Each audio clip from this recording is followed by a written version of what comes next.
Hey, how you doing? This is Gray from Wakizashi's Tea House over Japan. Happy Vernal Equinox Day. Yeah, that's right. It's a celebration of the official start of spring in Japan. We get a public holiday, although there are people working. But yeah, I wanted to do a rare Tuesday for me. It's a Tuesday lunchtime live stream and talk about something good, something positive. Because you know me. Come on, you know me by now. I like to focus on positives. So yeah, I want to talk about a TV series, a drama, which was made in the UK. It's a British police drama called The Responder. Set in Liverpool. So I'm going to try and switch into a little bit of Liverpool accent sometimes like this. So let me know what you think, and let me know if you can understand what I'm saying. And it stars Bilbo Baggins himself, Martin Freeman, who's kind of not unrecognisable, but I thought he looked very different in this role. But yeah, great performance by him.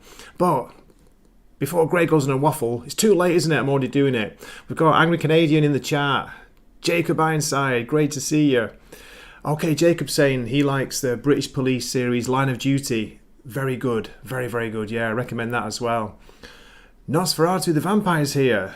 Aniki, how you doing, man? Great to see you. We've also got the Stream Elements Bot Checking Bot is here. And Dempsey, where are we? Do you understand the words that are coming out of my keyboard? That's the question. Yeah, I tell you, it's quite a strong accent he has in this, Martin Freeman's character.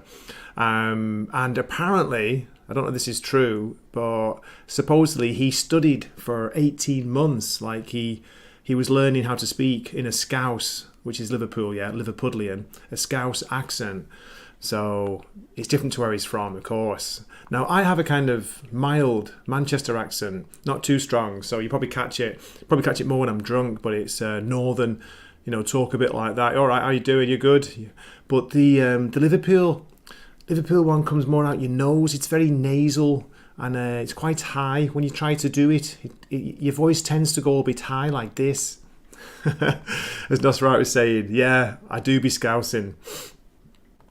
Is he related to Morgan Freeman? No comment on that one, Nosferatu. I think you can answer your own question. But yeah, good to see you all. It's cool. And it's good to have something good to talk about because it's only 6 episodes. I kind of not binged it. I've been watching it over the last week or so. And the episodes are about between 50 to 60 minutes long. But I've got one caveat. This is pretty dark, yeah. It's dealing with a regular policeman who's dealing with PTSD, also trauma from maybe it's suggested that he had a bit of a difficult childhood. His father was a bit rough with him, but they don't really go into that much, thankfully. It's just, it's more suggested. So he's in therapy and he's trying to keep his family together. He's married with a young daughter called Tilly. All right there, Tilly, how you doing? So yeah, but yeah, wait, I can't believe you're here. That's awesome. Good to see you watching. Nosferatu, no, it is not in the same universe as Midnight Diner. Master, beer kudasai. Sorry. Okay, so let me share a little bit. I've kind of introduced it already, but it's what makes it, I think, more, not just more interesting, but realistic, is it's written by an ex-copper, a guy called Tony Schumacher. Great name. Tony Schumacher, who was a former Merseyside police officer. Now, Merseyside means the Liverpool area. I don't know why it's called Merseyside. A bit like Lancashire is the area for Manchester. This has been out for over a year. It aired in January 2022 on BBC One, and I think it's on BritBox. It might be on Amazon Prime in the States. But I tell you, mate, really recommend it. As I say, only 6 episodes, but beware of the darkness. It's pretty dark. So here's a very brief synopsis. I'm not going to spoil the series. I'm going to mainly focus on the first episode and do a little bit of a Wakizashi special, not a deep dive, but show you some photos and talk about it. But we've got Chris Carson. Hang on a sec. Hang on a minute. What am I doing? Let me share my screen. Where's my screen? There we go. Let's get a photo of Martin Freeman looking cool, I think, with a not shaved head, but a very, very short back and sides. I'll stop talking in case I start roboting. Flaccid Phoenix, what are you doing in the chat? Unbelievable. You don't watch my channel, do you, mate? How you doing, man? I'm joking. How you doing? Great to see you. Great to see you. Grey does not love darkness. I love the light. I'm into the light, baby.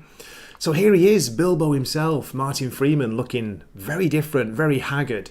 He works as you say in Liverpool, in Scouse, they call them bizzies. Bizzies or bobbies. Bobby means a police officer, yeah, policeman. So you got to excuse I'll be jumping back and forth into British English. So yeah, don't worry if I'm not making any sense, because hey, it's me, isn't it? But yeah, Chris Carson, he works the night shift. So he's working nights. That's why he probably looks so wrecked. He's been demoted from a previous position. It doesn't really go into that either, but he got into some kind of problem, and he's seen a therapist. You see like shots of him working. They're mixed in with shots of him seeing his therapist. You see bits of him with his family. He's got like a lovely looking wife and a young daughter, and also he's got an old mother who is not very famous, but she's famous in the UK. An old Liverpudlian Scouse actress called, where are we? Rita, what a great name. Rita Tushingham. I tell you, when I saw her, I was like, no way. I think she was kind of popular in the late 60s and the 70s, but she's been around for years. That's his mum. She's not well, and she's in a care home, so he's trying to pay for that on top of the job and keep the family together.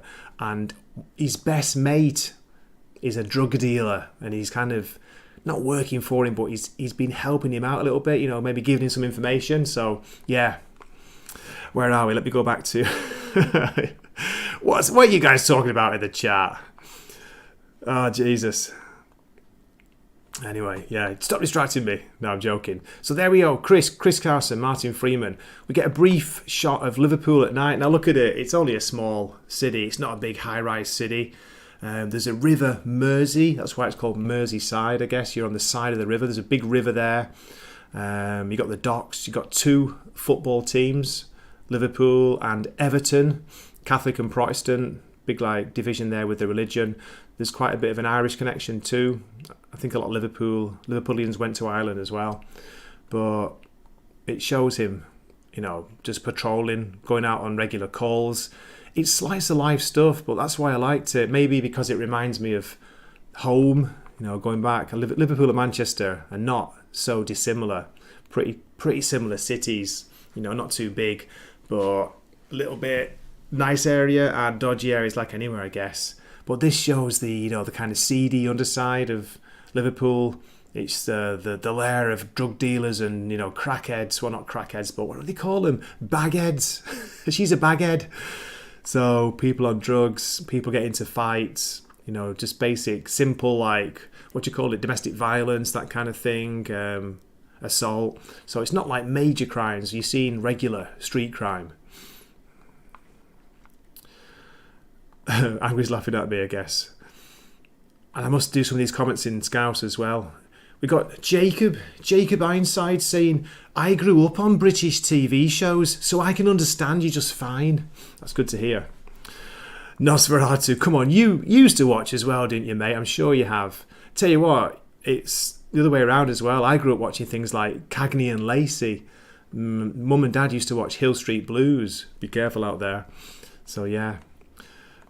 Slice of life, says Nosferatu. So it is in the Midnight Diner universe. It's not, mate, because it's not Japan for a start. It's not Tokyo. It's Liverpool. You heard it here first, everyone. Domestic violence isn't a serious crime. Oh, Jesus, yeah. When you stream it, when you're live, sometimes you just don't realise what you're saying, do you? But you know what I mean. It's not like, you don't see, it's not murders and serial killers, that kind of thing. It's assault and battery. So, you have to know your enemy, says Jacob. Yeah, you do. Oh, Flaccid, what a surprise that you know The Crying Game, which is actually a good film. Need to revisit that. Whenever I think of that these days, I think of As, because of Gary Nerdrodic playing the karaoke version. So here we get a shot of Martin Freeman's character, Chris, with his family.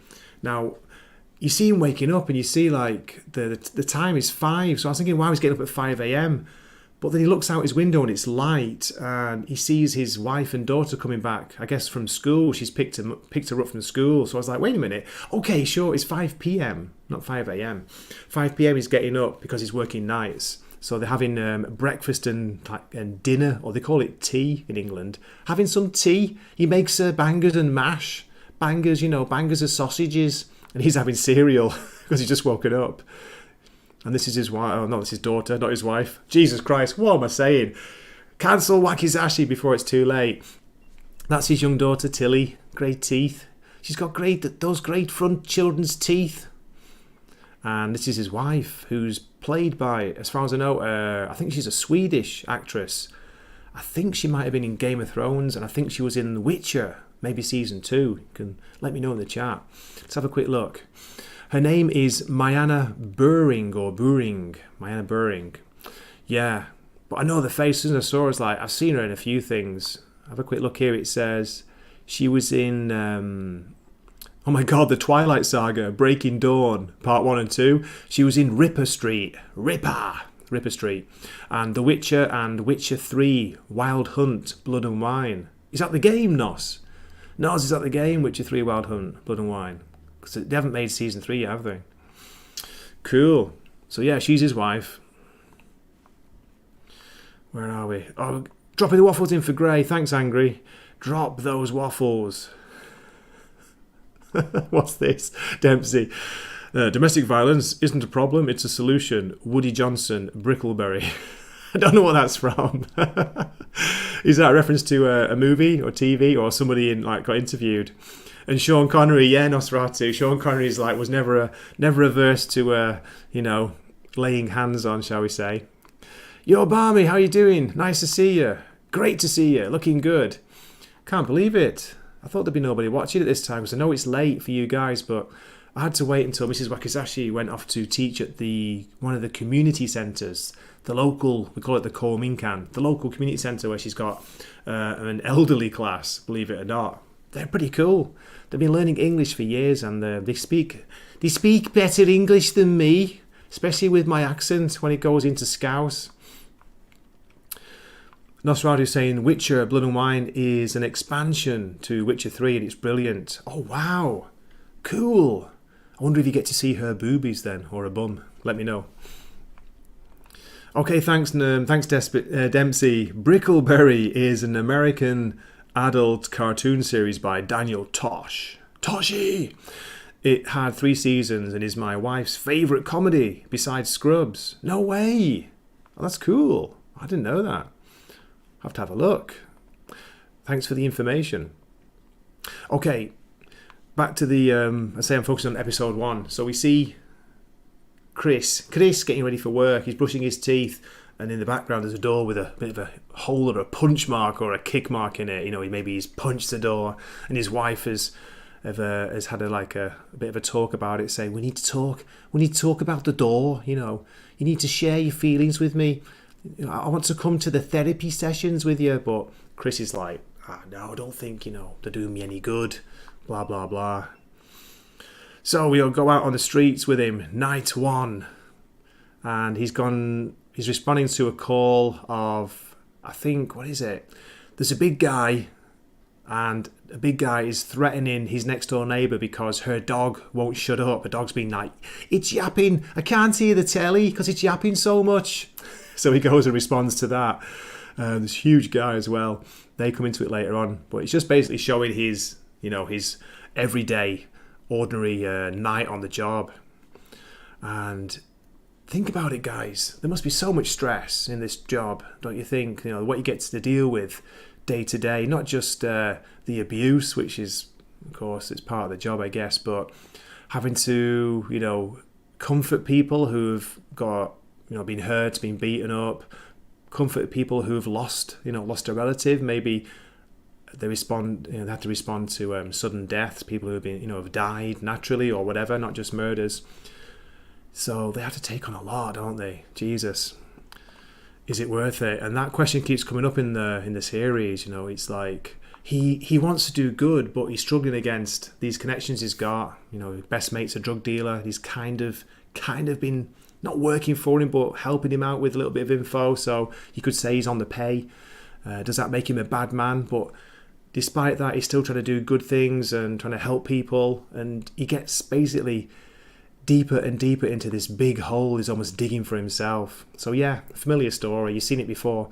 But the reason I like it so much is because it shows maybe a different side of the UK, of England, that you wouldn't normally see. It's not all Pride and Prejudice over here, over there, I should say. Who else is here? Daniel, how you doing, man? Gray, promoting shows where people sound like him. Daniel, I don't have a Liverpool accent. Don't know what you're saying. I can't even do a very good one. When I do, my face goes weird, trying to get the get the sound out. I'm from Manchester, mate, and people from Manchester, we talk a bit like this. So it's not too dissimilar to the Liverpool accent. It's kind of similar, but again, there are different levels. You got some people with really strong ones where you're like, Jesus, can I understand what they're saying? And people with very mild ones like my dad, John used to have. It was quite a mild Liverpool accent. There we go. Oh my God, Flaccid Phoenix still here. I can't believe it. What's going on? How you doing? Just kidding, mate. Great to see you. I'll send the busies in a minute. I was not a crack dealer in Liverpool in the 90s with me Adidas trackie. No, so you got to call it a trackie. I can get you a nice trackie. It's cheap. It's fake, but it looks like the real deal. Jacob is saying one of the most dangerous calls a policeman has to go on is a domestic violence. Okay. Thank you, mate. Thanks for that. Get it right, Noz, for God's sake, says Daniel. Okay, then we get a brief, he's kind of jumping around, we get a brief shot of his therapist. This is the therapist he's seeing, Chris. And she's just basically giving the general spiel of, you need to care for yourself, take care of yourself, believe in yourself, that kind of thing. And not in the first episode, but I think the second one, she gets his name wrong, and he's just like, well, what am I doing here? What am I even doing here when you can't even remember me bloody name? Like, it's a cool scene. And he walks out at a stop, and she's like, bloody hate this job. Everyone's depressed, everyone's down, but despite the darkness, it's compelling. It pulls you in because of the performances. Especially, as I say, surprisingly, Martin Freeman, Bilbo Baggins, who's not playing himself for once. Okay, I want to point out one more character. This is the drug dealer friend who you might recognise, you might not. This is a Liverpool actor called Ian Hart. Many years ago, he played John Lennon in the movie Backbeat. Do you remember that? Backbeat had, what's he called? American actor. It was never massive, but he was a face. He was someone you knew. Oh Jesus, can't remember his name. Stephen Dorff. Stephen Dorff was in it, playing Stuart Sutcliffe, the original bassist to the Beatles. It's set during their early years when they were playing Hamburg in Germany, doing the live, crazy live gigs every night. That's when they got so tight as a band. They got a great sound just as a live band because they were playing so much all the time for pennies, basically for drugs. They got into amphetamines to keep them up, keep them playing. Great movie, by the way, worth a look. Well, I say that now, I've not seen it in years, but Ian Hart as John Lennon is really good, and so is Stephen Dorff. Very good movie. So this is the guy, Chris, the main character, Chris's best mate, one of his mates, and he asked Chris to find someone for him. That's how it all starts. He's like, I want you to go and get Casey. Do you know Casey? I don't know how long I keep doing this, guys. This crazy poor attempt at a Liverpool accent. I need to do it for 18 months, like Martin Freeman did to get it down. He said he practiced for 18 months to be able to do it. So he's like, go and find Casey because I want to talk to her. She's got something of mine, and it turns out basically, this is all in the first episode. She's lifted a bag of coke from him, and just like Scarpa just ran off with it. So he's trying to get Chris to go and find her. And then just look at this here. This is just a random shot of, it's such a Liverpool or Manchester image, this. A British house. Not a fancy one. A medium. Maybe it's, we call it semi-detached. So you've got a house, and there's one on next door to it, like attached to it. It could be a semi, or it could be part of a street of terraced houses. Sorry for the social studies lesson, but terrace houses are very small, all like stuck together in a big row. But when you go in, they go like long, if that makes sense. But yeah, he's driving an Audi, so you can tell he's got a bit of money because he's a drug dealer. And then this is a guy who, the main character, the policeman Chris, Martin Freeman, he picks him up because he's got connections, or he's friends with Casey. Maybe he knows where she is. This guy's awesome, innit? He's a proper, like, what you call a scally, a baghead. You know, he's a bit of a druggie himself. A bit of a, what's the word? A likely lad. You know, he's got his finger on the pulse of what's going on, but he's a complete idiot as well. But he plays it so well. It's just natural. And have I got a shot of there she is, Casey. Look at her. Jesus, she looks rough.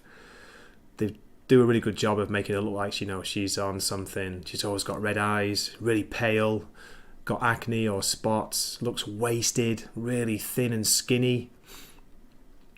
So, they're the main characters. Who else have we got? There we go then. Just a shot of the city in the background with Chris in his car, his police car. Okay, let me get back to you guys in the chat. I went off on a huge waffle.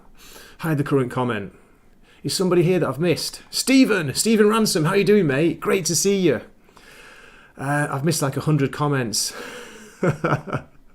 Yeah, right, Daniel. 18 months of practice to supposedly by himself. He said he was talking to himself, preparing for the role. But 18 months it took to get the Liverpool, the Scouse, to get it down really well. So good. Towards the end of the stream, I'll drop a clip. I'll risk a clip because they hit you for copyright, even just for image copyright, even, you know, just for a few seconds of play, even when there's no music. But I want you to hear Martin Freeman's Liverpool accent. It's bloody awesome. Eject Grey, says Angry. What have I done? What have I done, man? I didn't do anything wrong. Brits have always been some of the best actors, says Daniel. Is it because they repress their emotions so much that they need to express themselves on stage? I don't know. I guess it is. We've got a bit of a reputation for, what's the word? The stiff upper lip, the stoicism. Is it stoic? And the Japanese are very good about that as well. Apart from at the graduation ceremonies when they're all bawling their eyes out. It's ridiculous. John Lennon, Flaccid. Pass. No, it's a good movie. It's quite an early movie. It's going back a lot. Quite a few years now. And who's the actress from Twin Peaks original series? One of the beautiful actresses. Is it Sherilyn Fenn? I can't remember. She's in it as well, playing. Oh my God, I'm forgetting the the name. Anyway, playing somebody in it. Backbeat, check it out.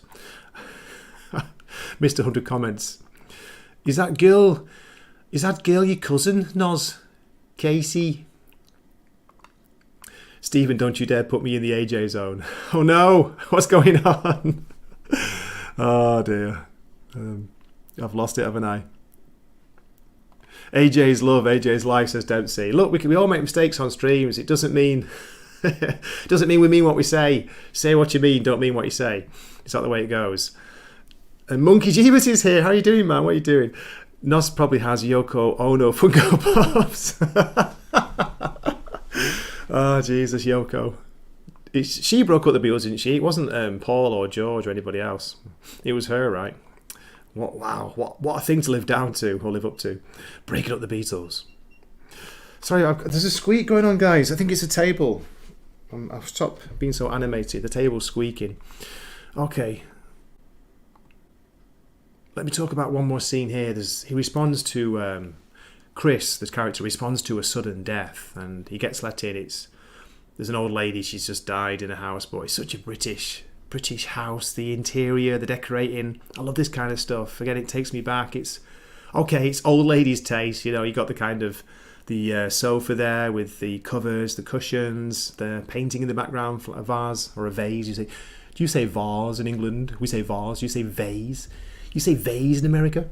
Sorry, I'm all over the place, aren't I? But she's died naturally, and he's gone to check her, make sure, you know, no foul play, no suspicious circumstances, nothing sus. There's nothing sussy here. It's okay. That's what he says on his radio.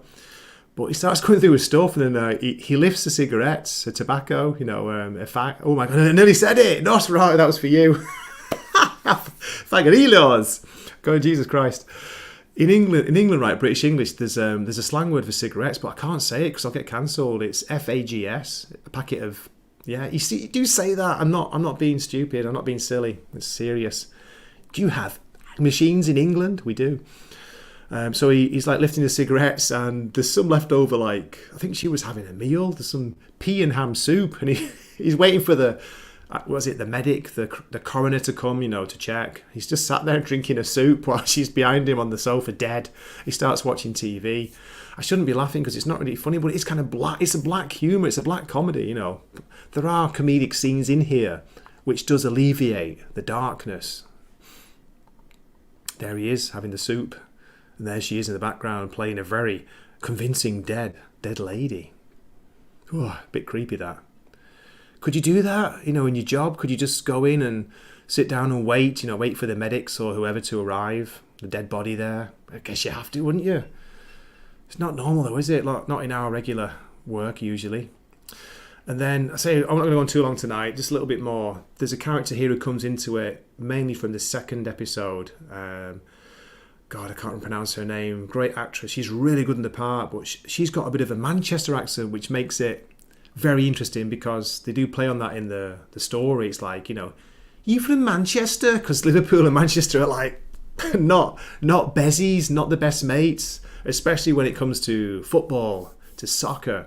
Man. So, yeah. Anyway, I won't go into that, but she plays a character who, as I say, comes into it, and she becomes temporarily Martin Freeman's partner, and yeah, it's very good. It gets much better when she comes into it, and she adds a real good dimension to the story. She seems very young, but she plays it well. She's like the young, idealistic, I think she's on probation. She's learning to be the copper. She's out on the beat with somebody. So you got her youthful idealism, new to the job, and you got him, jaded, Martin Freeman's character, Chris, who's seen it all, and he's like trying not to have a breakdown, trying to deal with all this, deal with the drug dealer mates, the heavies. Look at that. Great, Ian Hart. I'm trying to find one more. Here we go. Back to Chris, Martin Freeman. Again, another cracking scene from inside a huge block of flats, we call them. A flat in, what do they call them? Like tower blocks, a tower block flat. And he's just got into a response. This big fat guy is the guy who was was complaining about the dog next door, and he was like threatening to kill the dog, and he's in. Look at his background. he's got like a replica rifle on the wall there. Yeah, you don't see it in this photo, but he's got a beautiful painting of John Wayne in like his cowboy gear, from one of the movies. Obviously a big John Wayne fan. It's the little details that make it. Oh, right, really enjoyed it. But yeah, let's get back to you guys in the chat, if anyone's still here. Hey, lovely Sherry dropped in. Where were you, Sherry? I missed you. Oh, you've got that gorgeous, The Dangerous Dark Noir Nun avatar. I love it. Beautiful. Konnichiwa. O genki desu ka? Boku wa genki desu. Arigato. Black humour, Daniel says, is great every now and then when it's done right. That's it. I think that's what makes it work well in this show, is that they do it in, just little doses, small doses, and it's more how the characters act, or some of the almost ridiculous situations they find themselves in, the frustration side of it that's like, makes you laugh. But you need that sometimes, don't you? If it was dark and depressing the whole time, would you keep watching? I think that's what I liked about The Wire. The Wire was great for showing a real deep look into the darkness, or what would you call it, the drug council estates, as we say in the UK, culture in America, the side that you don't normally see. It was like slice of life, real life, but they also had a bit of levity in there. They had a bit of humour. You got to do that, otherwise, it gets too much. Is Salty here as well? Yeah, Salty, mate. How good was that living room? It's bloody awesome. I think it's fantastic. Oh, you're talking about the old ladies one? Yeah. I like the flat one. I'll reshare it if I can. Where are we? This one, the flat with the John Wayne guy. Look at that. It's so good. Just weird. Little details like that make it, this is only in for a brief moment, this scene. He's just sat having a chat with him, and he offers him a glass of water, but the big fat guy, he's been drinking from it, and he's like, just passes it over to him. It's like, no, I'm all right. The detail, that's what you like. The writing is good. You could say it's a bit cliched. It does the same kind of, what would you call it, tropes. It has the same story, the new, bright, enthusiastic beginner, the junior officer, and the jaded, had enough, stressed out, suffering from whatever, depression, seen it all. Not quite dirty, but so close to being corrupt. So that great relationship between those two is good.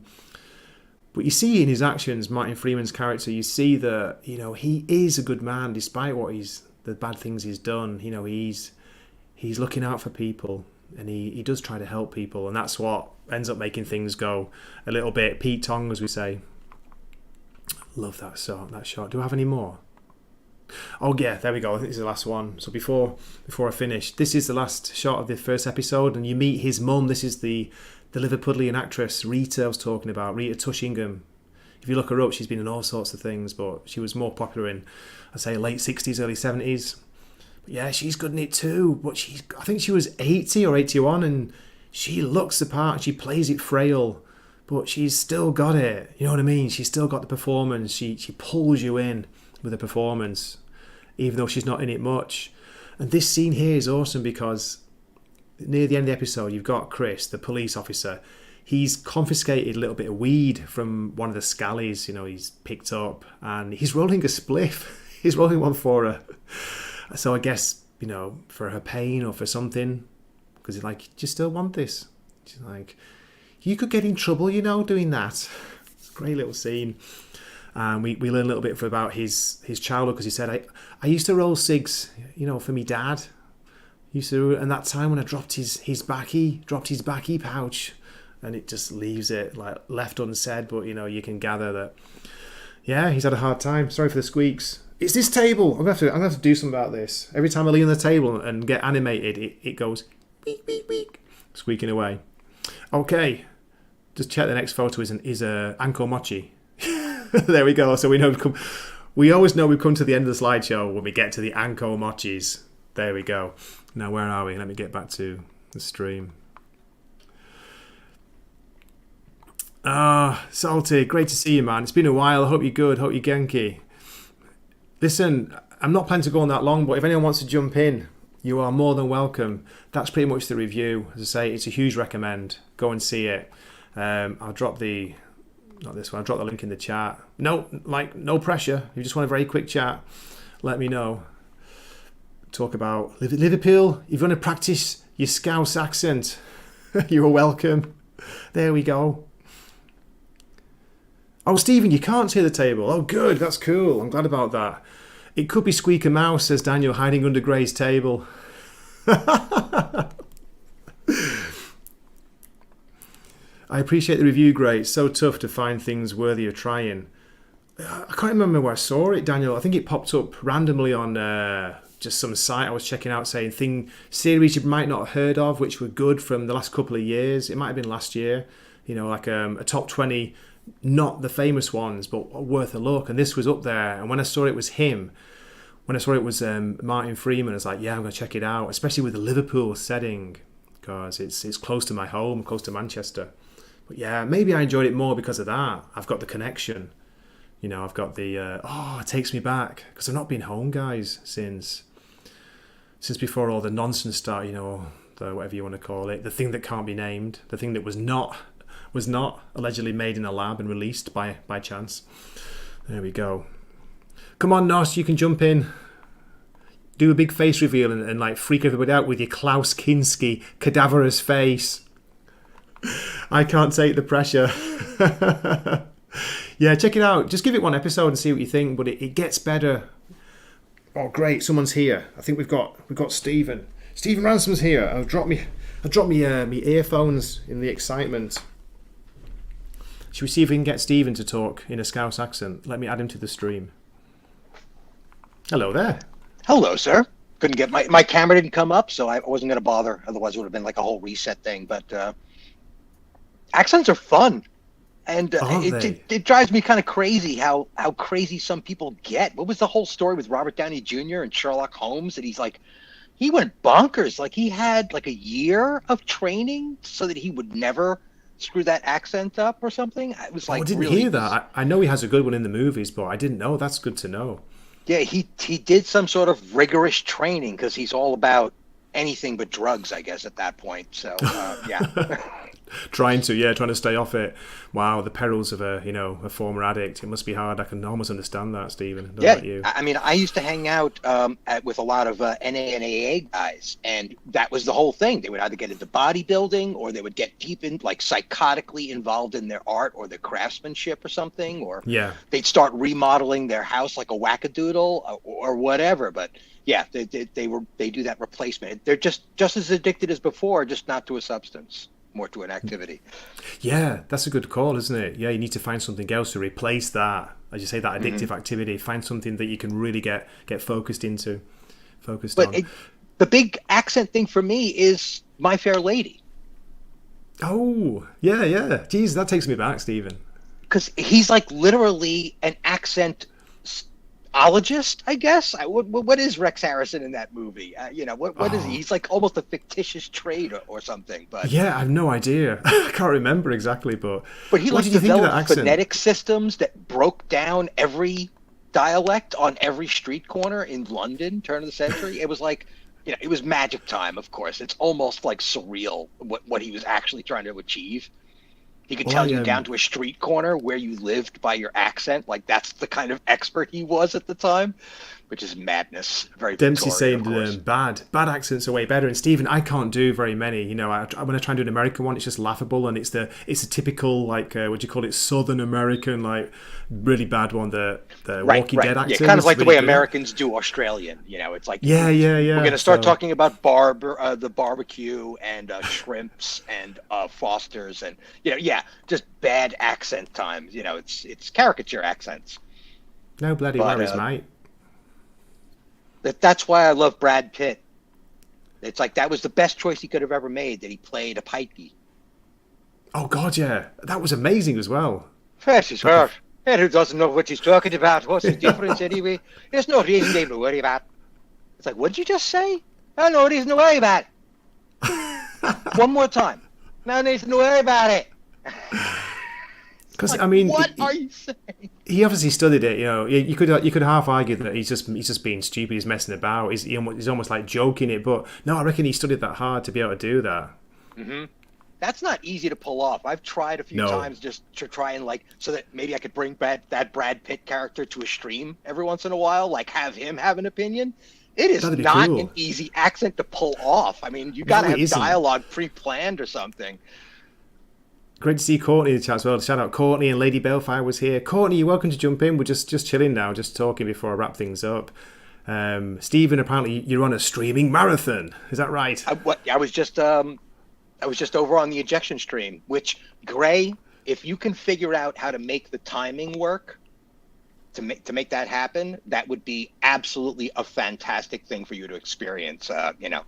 It'll toughen you up. It'll put some hair on your chest. Toughen you up. It probably will, but I'm a little bit scared of flaccid streams. Flaccid streams kind of fill me with fear, Stephen.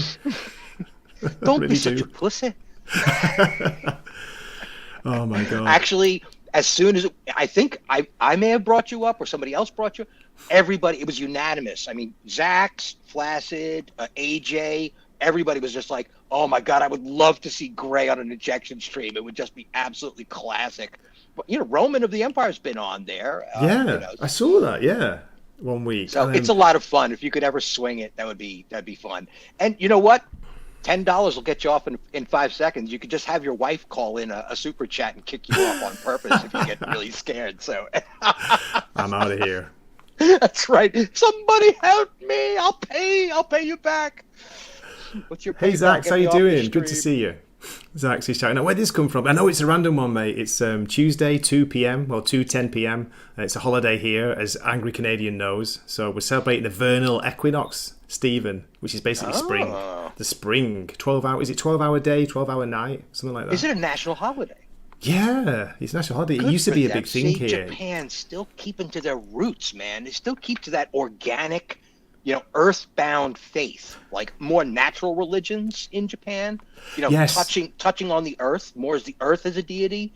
I love that about Japan, man. That's where it really comes do. from. It's based on that. It's based on the old Shinto, the original Shinto religion, and it used to be a kind of celebrate the emperor, the god emperor of Dune. Oh no, Dune, not Dune. Celebrate the Emperor Day, but they removed themselves from that. Because they have deities that are quite literally like a turnip. They have another deity that's like a certain type of tree in the forest and stuff like that. So why wouldn't the emperor just be a god? I mean, when you have a pantheon like that, wouldn't he just, of course, the head of the country is a god. You should treat him like one, just like you do Fuji. It's, you know what I mean? There'll always be an emperor, so why not perpetuate it? And like everybody thinks positively and faithfully, like religiously for an emperor. I mean, I understand the concept.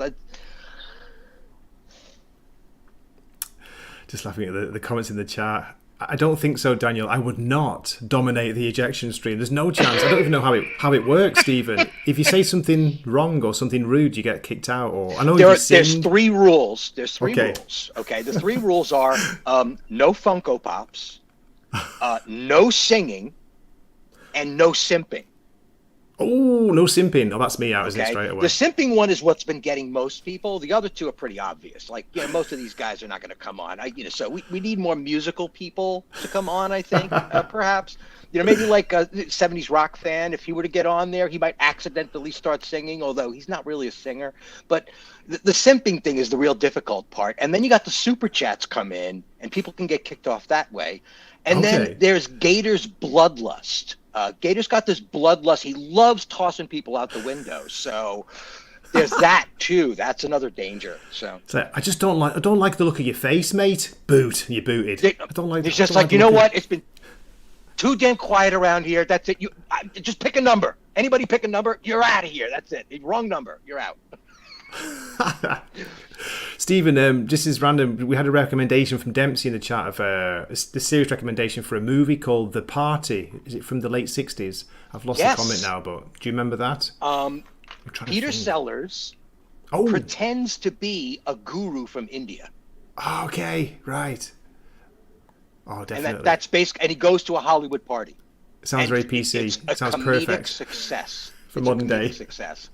It's such a hippie scene. It's LA probably. It's LA in the Batman era, in the 60s Batman era.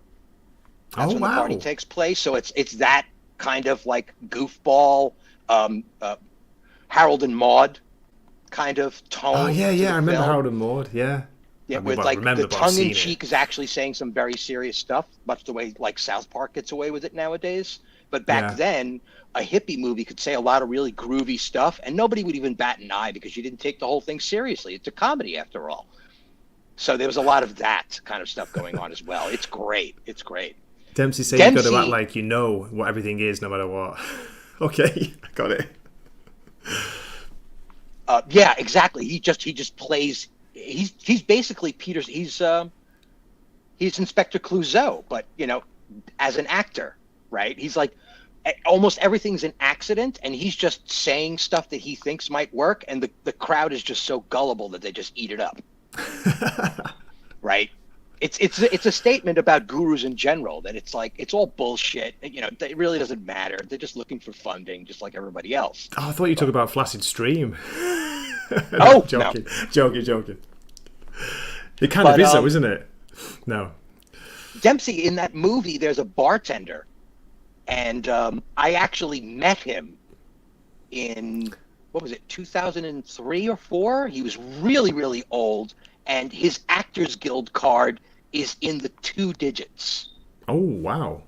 So he's like among 20 actors that had gotten their card. Like that's how long he's been in the business, since he was a little kid. But he plays the bartender in the movie The Party.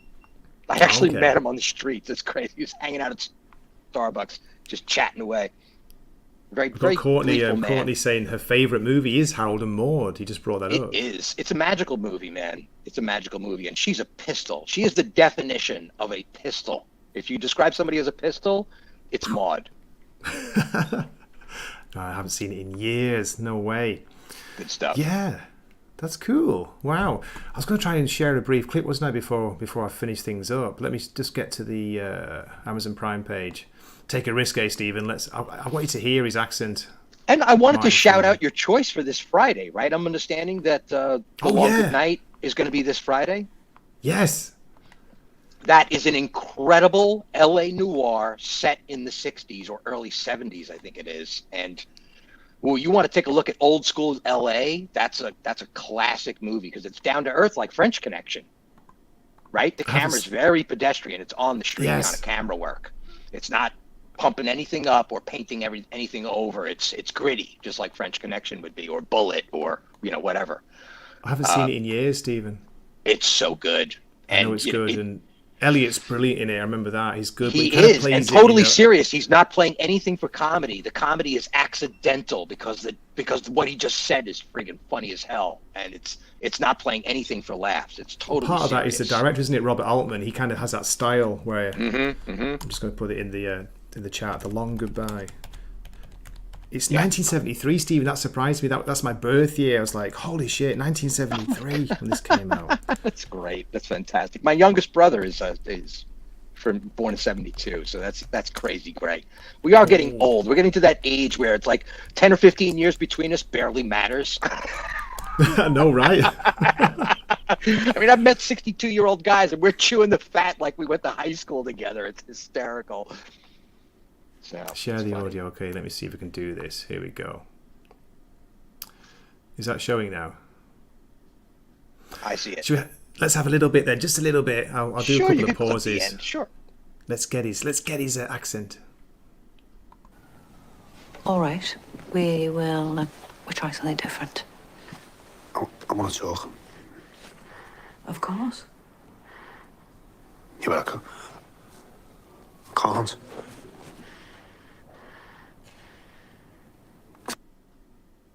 I'm wrapped up in here, Look, I want to speak. Christ. I want to believe in you. I don't want to believe in her. How about you? What do you reckon, guys? Is that coming through okay? Let me know in the chat if it came through. It was definitely, the sound was crackling a little bit, but I don't know if it's my end or your end or their end. I have no idea. Oh shit, was it? It might be the old StreamYard curse.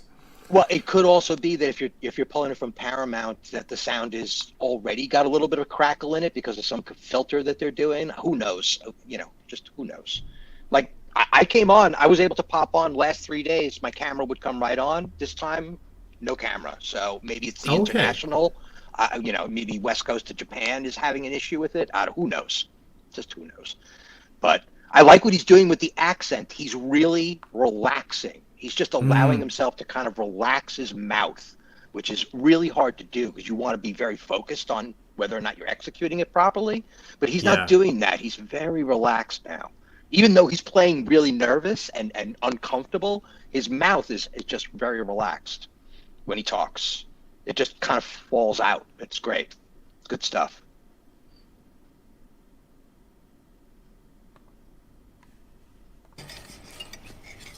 God, you've polished off some of that. Where are you storing all that food? Little chipmunk cheeks. Sausage. Where are you storing all that food? Okay, let's stop sharing that. But yeah, say it. He's just so good in it. Where are we? Stop. It's no surprise. Zach was saying, it's like, oh my God, Zach, Gray, surprise live stream. And this is what happens when good media is out there. If there was more good media, we would have more Gray live on a Monday night. I know it's the holidays that you were saying, but at the same time, if you didn't have anything to really talk about, would you have streamed in the first place? So it's great that there's so much good stuff coming out that you can get your hands on. It's amazing that they're doing some good stuff. So it's great to hear that you found this show. Yeah. Yellowstone did the same thing for a lot of people too recently. And Pops is on to another one too. I think that one with Stallone is another one. That's about Tulsa King Yeah. is brilliant. I watched that already. Yeah, really recommend that. Stephen, there's one more. And by the way, you're sounding a bit crackly now. I don't know whether it's my end or your end or what. The audio's Okay. just gone just a little bit. Daisy Jones and the Six. Daisy Jones and the Six. It's based on a fictional rock band from the 70s, and it's like their story. It's a little bit like Almost Famous, but not seen from the fan side of it. It's from the band. Some big thing has happened between them, like maybe they split up, but it's their story. But they've got the look of the 70s so well. It's America. It looks amazing, and it's sexy. It's good music. They use original songs in there, so I recommend that. Another one, Daisy Jones and the Six. I hadn't even heard of it. I don't know about you. I think it's pretty new. Yeah, what was another one? I think it was Zach. Zach's, maybe if you're in the chat, what was the one you were talking about that you had watched that you thought was really, really good? Or was it you, Gray? And it was this show that you were talking about. Yeah, we were talking about it after the stream, maybe. That's right. That's what it was. Okay. Yeah, shout out in the chat. Any other recommendations? Some good stuff you found?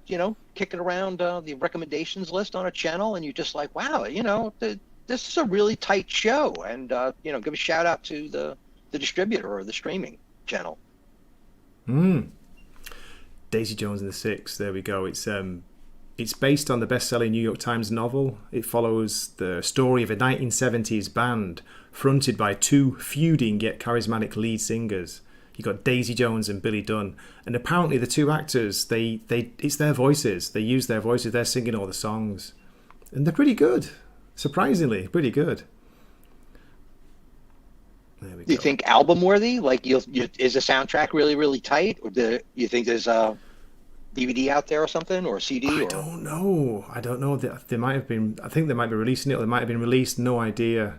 But one of the actresses in this, not one of the main ones, but she's in the band. There's an English or British model actress called Suki Waterhouse. It's a great name, and she's actually got stuff on YouTube that she's done. She's done music as well as modelling and acting. I think she's the girlfriend of Robert Pattinson. Suki Waterhouse. Okay. There she is. Yeah. So good stuff. Good to have things to recommend. Stephen, how about you? How far You into still this there? cop drama? What's that? What have you got to recommend, mate? Is there anything like series-wise that's come out recently, or are you mainly focused on older stuff? I have not watched anything outside of YouTube for like years. Just financially, it's just been that kind of way, and it's so strange, Gray. We've seen this escalation from the TV knob to the cable box to the satellite system to the TiVo to the internet to YouTube and now streaming services. It is so bonkers out of control, and I never pulled the trigger on it. It's like I had cable for a little while because it was free with my rental at the time, and it just came with the apartment. So it's like I never got back into it because it never stabilized. It never, ever stabilized. It's so weird.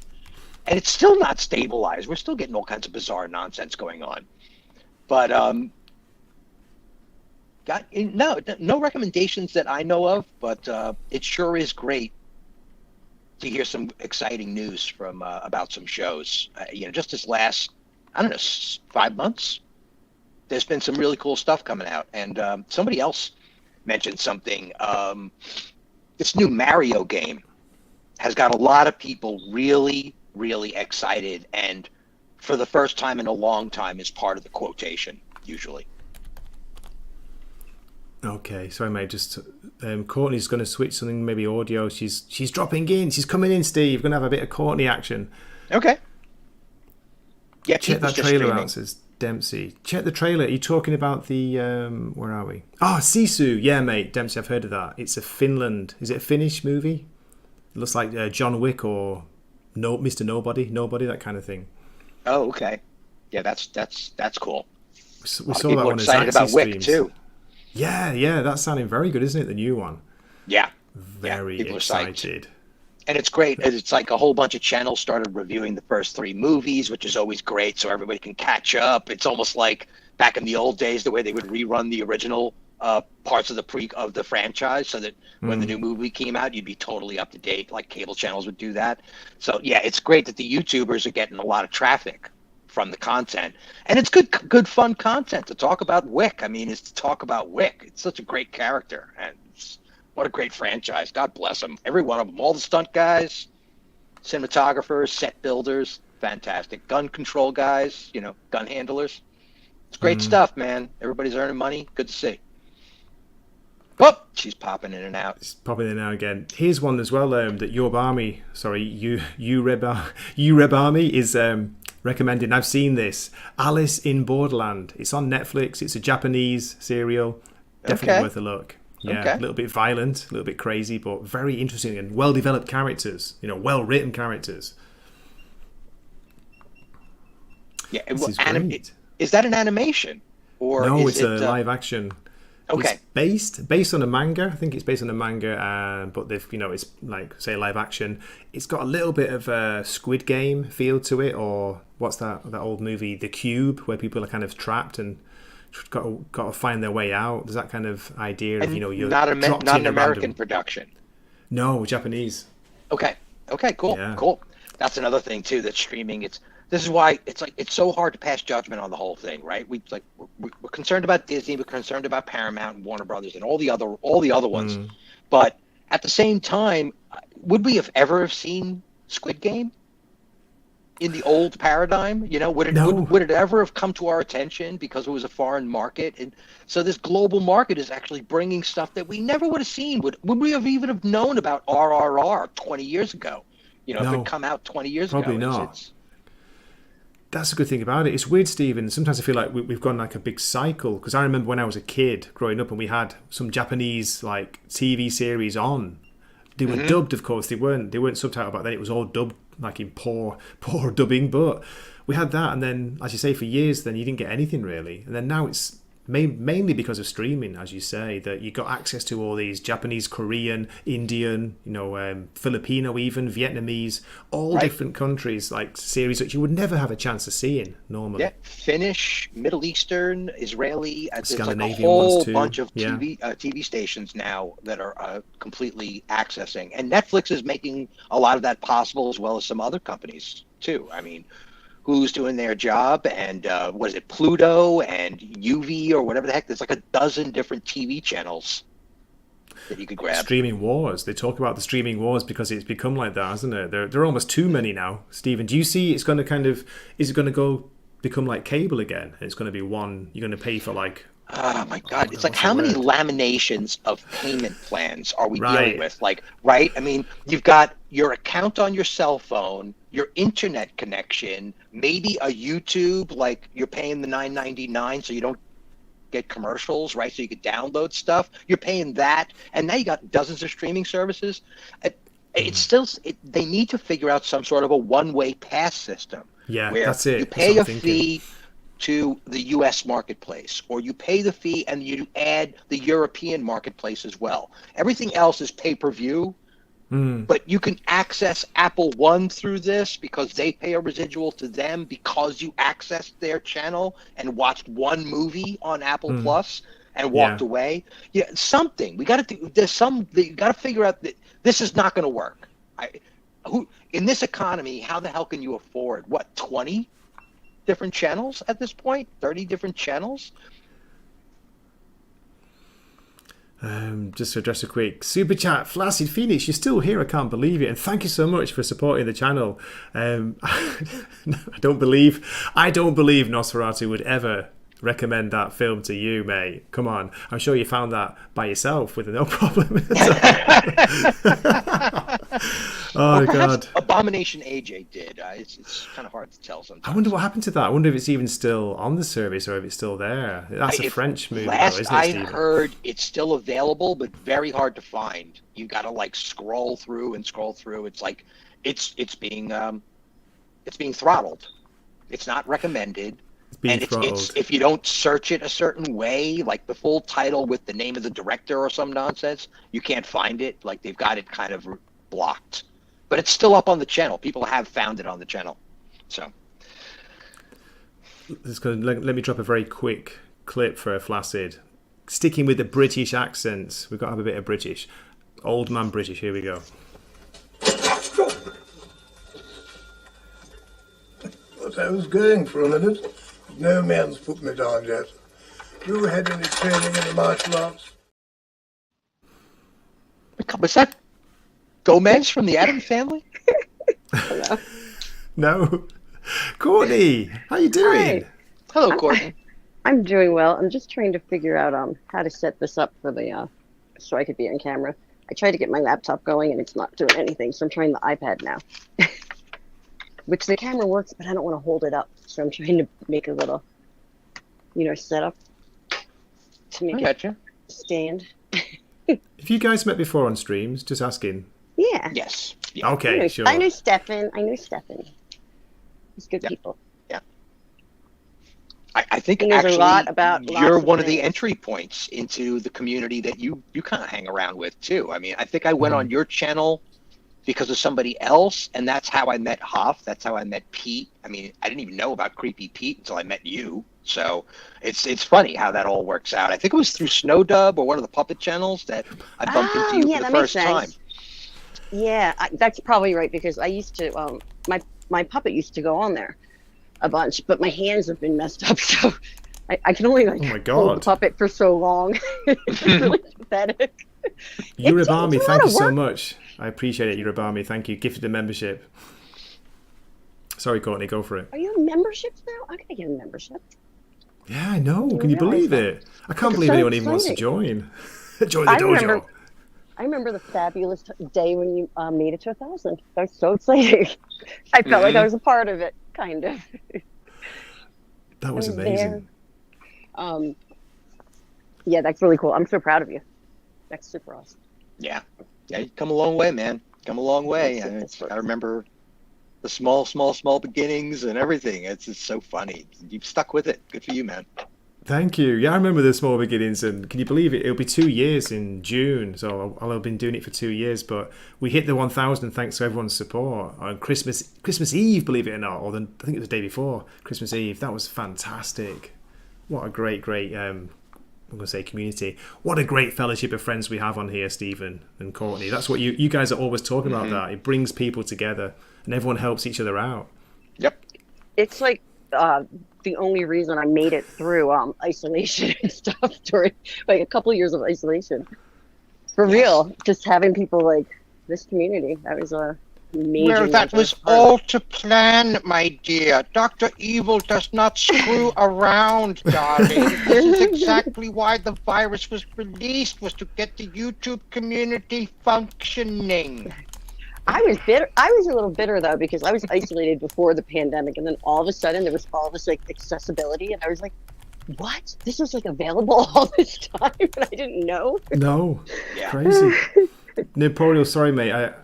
They don't show up on StreamYard. Thank you so much for gifting one as well. Noporial dropped a membership, so I can't believe it. Got 2 new members now.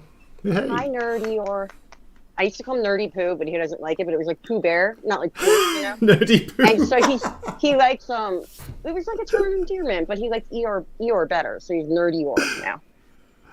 I love it. Been I love changed. Nerdy Poo. That makes me I laugh. like it Makes me too, smile. but he doesn't like it. It's just like, you call someone, I don't know, like, oh. Noporial was only joking. He likes everything. He's even nicer than me. That's possible. I don't know if that's possible, but you're both equally nice. So is Stefan. Stefan's never been mean to me. Thank you. I love it when you say Stefan as well. You sound very Swedish, Stefan. Do I? Well, that's what he said that's what his real name was, and then I felt weird. So. I'm sorry. I've been saying Stephen all this time. No, he doesn't care, though. It Right? doesn't Mispronounce matter. it. You know what? I call you Wakazashi. I call her. I don't know if those are your real names. It's like I call My them real name Flaccid. is Courtney. And it's like this Flaccid Don and Flaccid Gator, and it's like, they're just names. And when I first started streaming, I was like, should I make a point of it? And I'm like, well, if you make a point of it, you're going to be correcting everybody forever, and that's no way to start a relationship with anything, right? So when people started calling me Stephen Ransom, I just went with it. It was just, whatever. It's Stephen Ransom or Stephen Ransom, whatever. I know this guy, Canadian Spider-Man, who's Yeah. I love him. He's so doing nice. some stuff down in Mexico right now, having a blast. Time that of his where he life is? down there. Yeah, he's like I haven't doing like caught tunnel any diving and scuba and stuff like that. He's like Oh my in God. Mexico putting up shorts. But Lucky. him and I got into an actual full-on argument about whether or not I was really able to call myself Stefan because I spelled it like Steven. And I was like, what are you, nuts? What are you... It's like, nah, that's crazy talk. And he's like, no, it's not. And he got totally serious about it, too. It was great. So I've been living with it my whole life. I had grown adults, principals and elementary schools calling me Steven straight to my face after looking at my form. So, whatever. It's Nerdy Poo is a myth, Lost. Dempsey. You're right. It's a myth. And no, Nerd Polio doesn't like it. Oh my God. Really? I don't believe it. Yeah, Nerd Polio's changed these days. He used to be so pure and innocent like me, but now he's been hanging around with Prophet of the Dragon too much and watching Picard together. So it's like, oh no, he's lost his positivity. He's like, oh, this sucks. Everything sucks. No, I'm joking. Courtney, there you are. Look at you. I'm trying to figure out which way I'm supposed to look because it's my iPad's like sideways. I'm gonna Because it looks like I'm like looking off to Okay, the, you know what I mean? It looks like I have like a lazy eye. Where am I? Do I look there? Does that look like I I'm never looking know at where you? to look. When I look at the comments, I'm looking here. Then when I look at the camera, it's up here. I'm looking at I you. want an I'm like iPad that's like sideways. dear. I wonder if I go like this, if it'll help me. So like actually, oh yeah, that might help. Wow. Don't mind I me, can see a guys. fan. Look at that. Don't mind me. Just trying to make things work. Is that the moon behind you, Courtney, or is it a planet? It's like the universe. Wow. Am I holding it the right way? Am I holding it the right way? That's the question that has been asked many I'm times. zooming it like that. It's not an angle, but whatever. It's okay. It's what you call it. It's the star systems, isn't it? Is it the Yeah, like the astrological signs? the what do you call them? Constellations. Brian rules. I know Brian does rule. I'm looking forward to Friday Nerporio as well, if you're still there, to answer your question. I can't wait.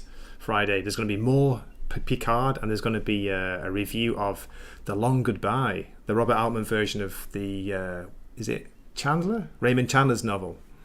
I know nothing about the Ta-da. Picard thing. Picard. I just know that Clobber Times calls it P-Hard or something whenever I'm on the show with him.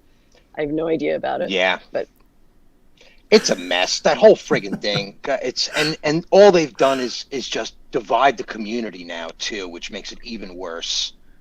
Because this third episode in this third season is just good enough to grab enough of the Star Trek fan base that they're now infighting over whether or not it's valid, and it's the usual. It's this divide and conquer thing that's going on in all of fandom. It's tragic. It just drives me crazy. It's not like I don't want Picard to be good. I wanted it to be good in the first place, but some of you guys are really grasping at straws. The copium is just flowing by the leader. Oh, come on, Steven. The last episode was that's awesome. I'm not it saying was really good. Oh, fine. Okay. I don't know. But you know me, I'm the eternal optimist. I'm always focused on the positives. But we had, was it Michelle Rodriguez, who played Ro in the original Next Generation series? She came back. She was Ensign Ro, and she's back in it, and she does a great performance. Yeah, best episode yet. Episode 5. Nerporial, he said he got destroyed for it. I know what you just said about the divide in the fandom. That has been upsetting because I don't understand that's this. the part. That's all I'm concerned Big about. divide. Man. It's like, Yeah. fine, you want to like it, fine. If you don't want to like it, that's also fine. You know, it's like, but please don't go toe to toe and chew each other to pieces. Like, let's have a geek discussion, man. Somebody pour a hot pot of coffee, man, and let's chew the fat on this subject. Why do you like it? And please accept why I think you're a madman. You know, it's like, whatever. It's heartbreaking. It was heartbreaking in 1999 with the episodes, and then it was heartbreaking again when like things started to fall apart with Marvel and DC. I mean, Batman v Superman like almost blew up the entire DC fan base. I know. I mean, They seriously, it ruined was almost a great like chance. gunfire in the street on the subject. It was crazy. People were going, and then the Snyder Cut did it all over again. Yeah. Such madness. Right. It really is just such madness. Anyhow.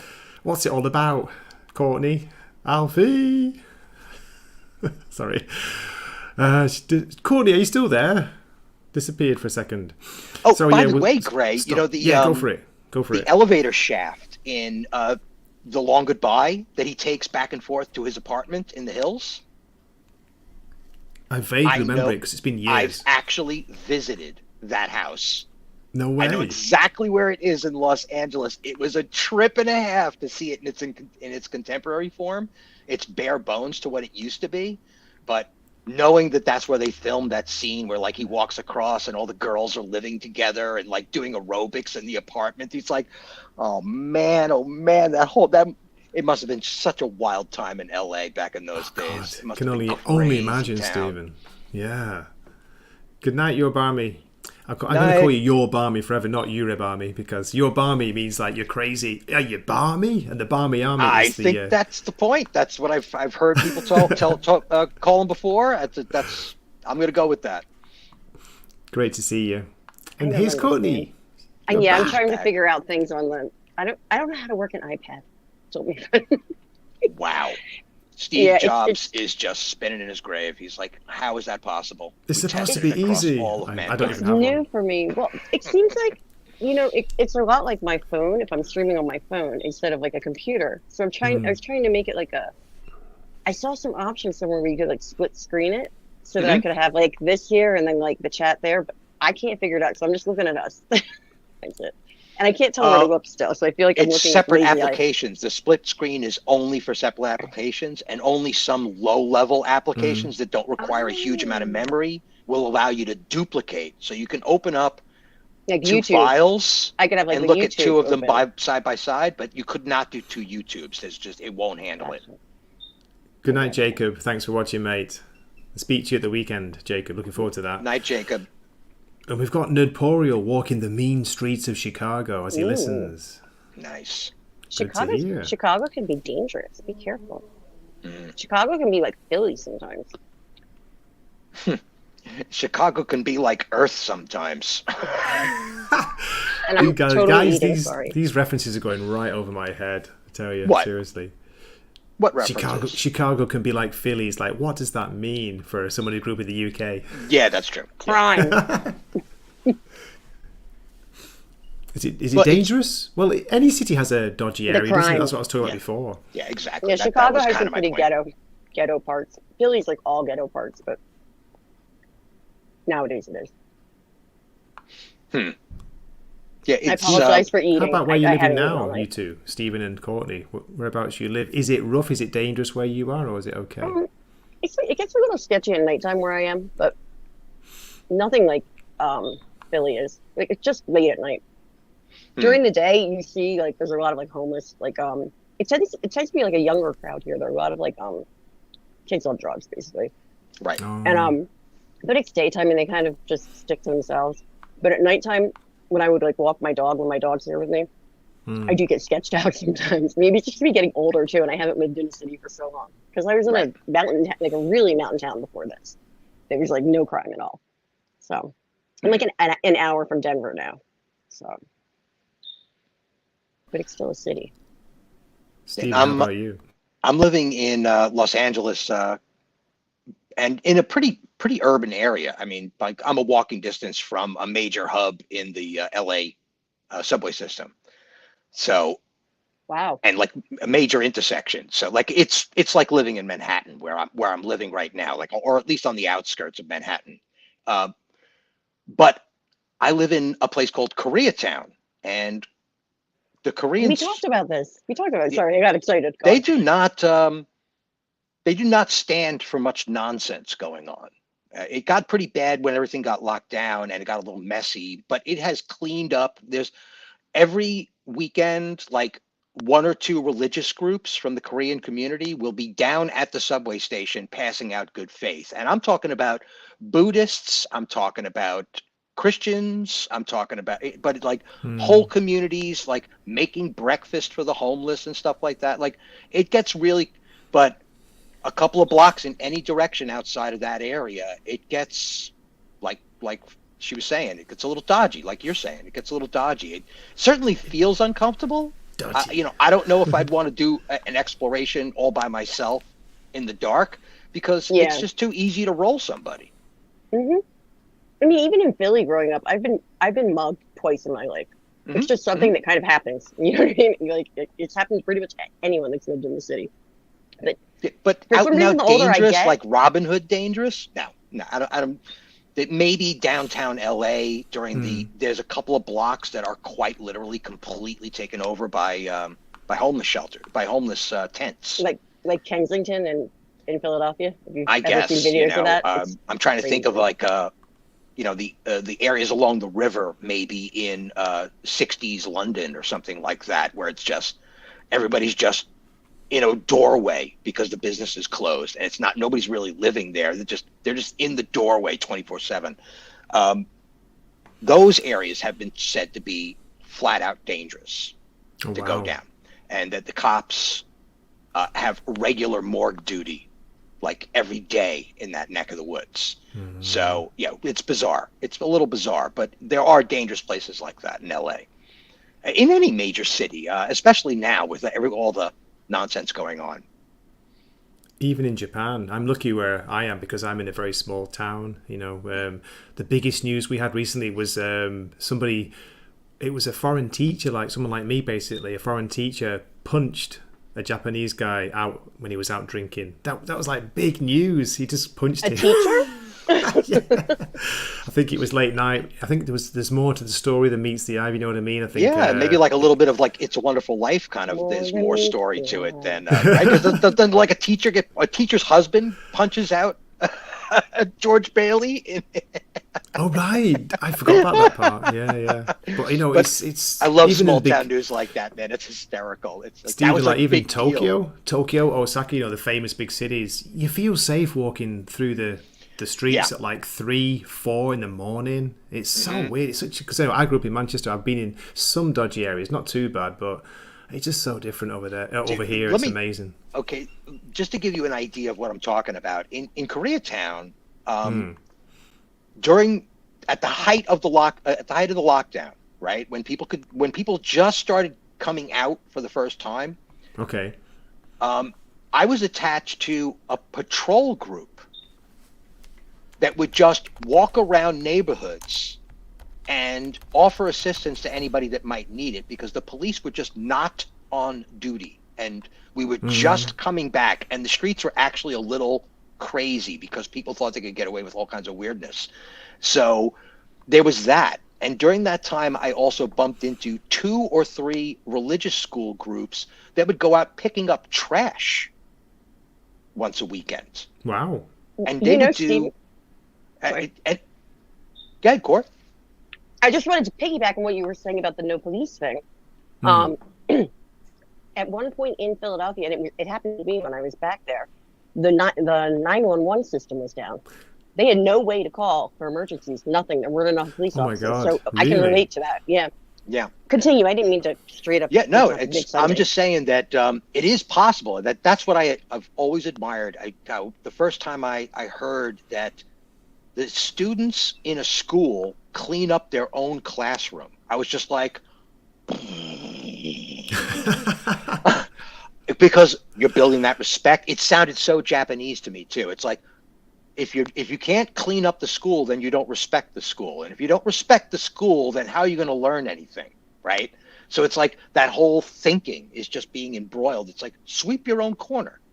Yeah. If everybody just swept up their own section of the world, the whole world would be clean in one day.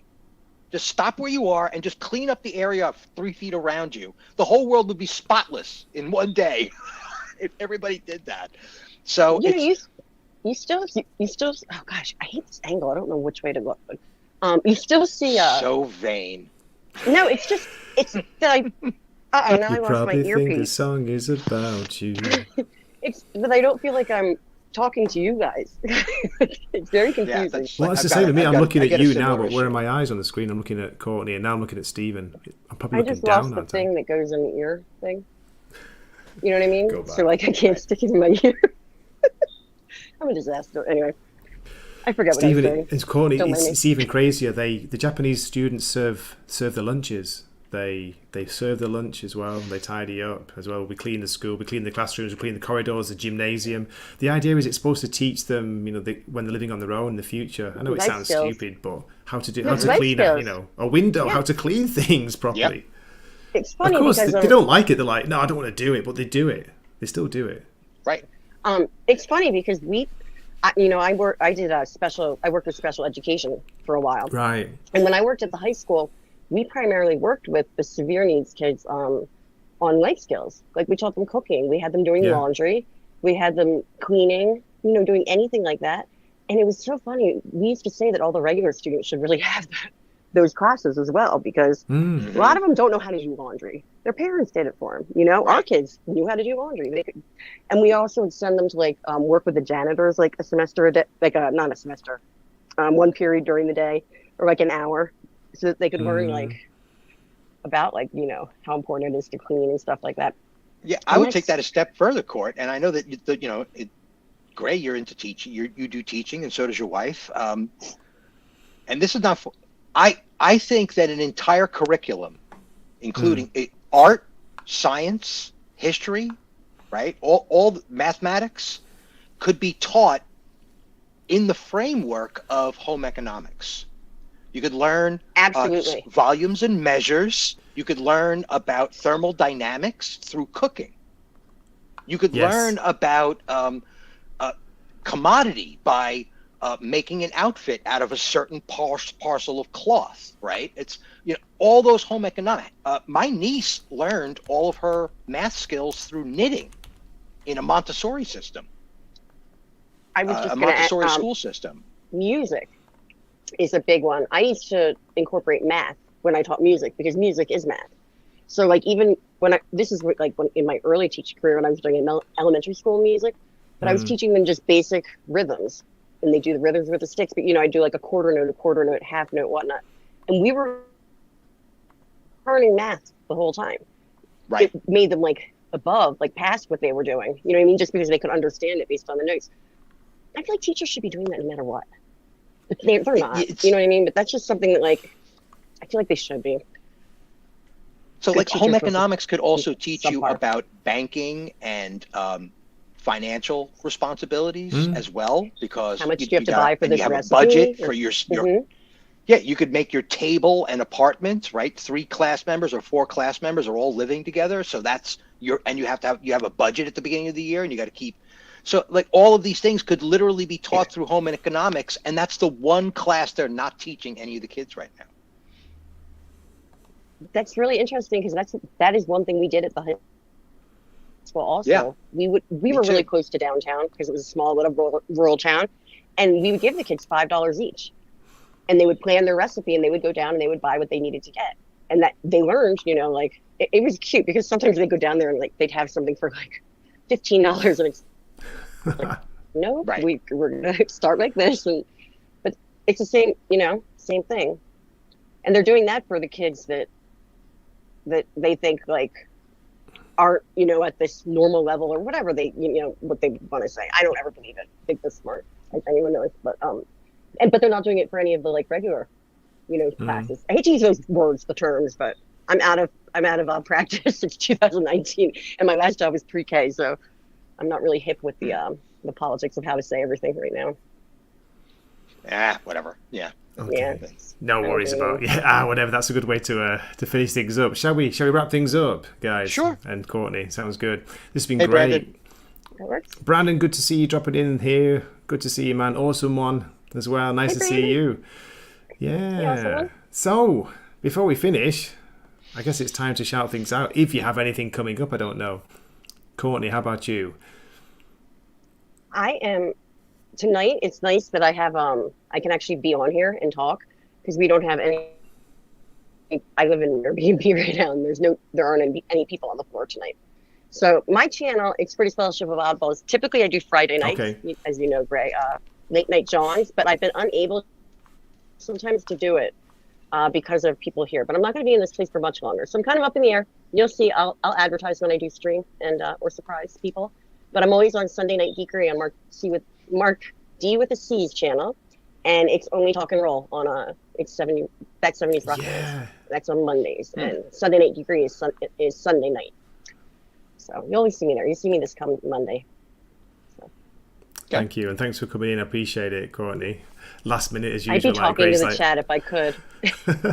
Oh no, don't worry about it. You're on your iPad. I'm usually on top of it though. I'm usually I have access to everything. I'm like, this is just what I have right here. Stephen, how about you? You're going to be on a movie review. I'm going to be on Romans. Roman of the Empire is doing a stream on the rest of. It's basically going to be a bloodbath. Roman's going to just chew the entire rest of the Alien franchise to death. Oh God! And I will be there trying to protect and defend the parts that I think are important of it. But it should be fun. It should be a lot of fun. I mean, it's such a mess, and it's always fun to talk about a mess when you've got a bunch of people that really know how to talk about a mess. So I think Blair to Blair's on there as well. Sure, Shield Wall of Dragons is going to be on there. I forget who else. Maybe Matt might be showing up. I think maybe AJ. I don't know. Yeah, so that should be fun. I've tweeted about it, so if you know me on Twitter, and of course, he's been posted on YouTube. He's already got the link up. Roman of the Empire. Cool. And that's 5 p.m. West Coast, 8 p.m. East. That's on Thursday, isn't it? Yeah, Thursday. 5 p.m. So it's Friday for me. I'll be at work, unfortunately. I always miss those streams, and Roman has been covering some fantastic content recently. I've been dying to jump in. We'll be doing The Long Goodbye, the 1973 version by Robert Altman. That's Friday night, isn't it, Stephen? Late. So starting 11 p.m. Central. If you fancy revisiting that movie, or if you have never seen it, please pop in and see what you have to say. Yeah, that's great. What kind of presentation you gonna have? You gonna have a slideshow as usual, or? Yeah, I think so. Just do a few photos, that kind of thing, and just a general discussion about this version, and Altman, and also the cast. See what they think. I don't think it's very well known these days, Stephen. It's more like people who know, a movie's been around for a while. Do you know what I mean? Yeah. And it's a late adaptation. Courtney's never seen it. Oh, I've never seen it, surprisingly. Yeah, it's something I should have seen. It's not only an adaptation; it's also a remake as well. Mm. I think they did it in the 30s, or they did it right around the same time as. Let me check. I'm getting a delay. I'm sorry. I think it's making us interrupt each other. Stop. Gotcha. Just trying to check now. How many versions have they made? How many versions? Doesn't say. But yeah, this is the 1973 version of the 1953 Raymond Chandler novel, and it's got Elliot Gould as Philip Marlowe. Yep. Elliot Gould, before he became whose father? Was he Ross's father from Friends? Right? Oh God, I can't remember. I think so. Maybe. Really? Something like that. I used to love he that played show Ross back in the day. It's funny how when I saw that, I was just. I don't like it I'm anymore. Like, wow, really, man. Yeah. I don't think anybody. Whatever. That's so weird. It's so funny to see these guys way back in the day. Yeah. Well, like everything else, right? First few seasons, right? Handful of seasons. Mm-hmm. Mm. Yeah, great. I think you should do. So this was a proper waffle here at the second half of your show, there, Gray. You finished up. You did your stream and. Yeah, what I might do is I might clip it, later and just make a little mini review of the Responder, the TV show, and then just keep this up as a live stream, as a chat. But it's great, just great to catch up because I don't get much chance, especially during the week. So nice to do this. Nice to see you. I'll drop a quick clip and then the closer. Okay, let's finish with a bit of Akira. Here we go.